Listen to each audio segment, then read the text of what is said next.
the phenomenon of the so-called male besties, where does it come from?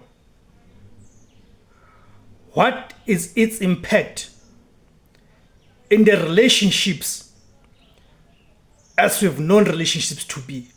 What are your views, guys, on this so-called male besties, whereby people who are in the relationships, we find a female who has a male friend and refer to that person as a male bestie? Let's just listen to this quickly. Yeah. So manje ithekeni yakho ayivumelekanga ukuba nabo male bestie. Tata mayekwe le. No mayekwe phela lami. No, you know, Tata, you know, we've made our generation very fluid. Yeah. We've dumbed down